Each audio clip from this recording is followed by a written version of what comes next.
I had a very good friend, a senior cop in the city, who was married to his wife for 59 years.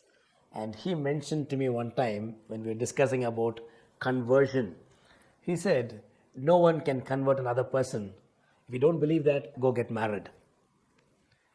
Well, it is so very obvious. It's hard to persuade people, sometimes even within the family. But let me say this.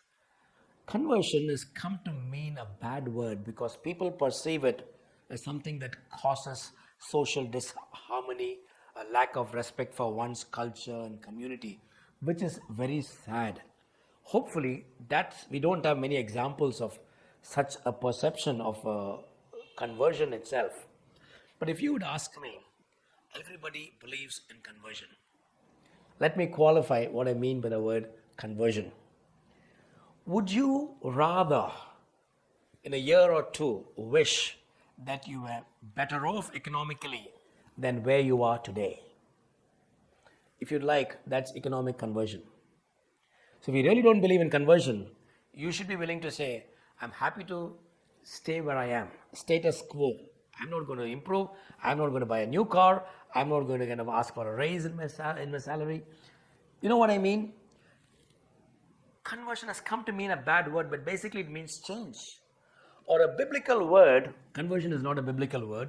A biblical word would be transformation, metamorphosis. That's a better word. Where I am a sinner, I have my own struggles, I have my own failings, my limitations.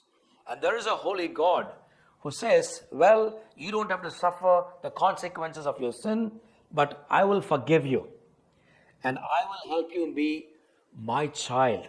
He breathes into us his own nature, transformation. Exactly like that butterfly would come out of that caterpillar that you never notice. We could be transformed, not just externally, not just economically, and not just in any other sense, but essentially in the deep within, that we could be transformed and changed people. So that's a transformation I believe anybody should and would desire. But if you're talking about creating confusion within a community, making distinctions, I think that is unhelpful. That's a very superficial way of looking at this whole idea about transformation, which is what the Bible thinks. To restate what I said earlier, no one can actually convert or transform another human being.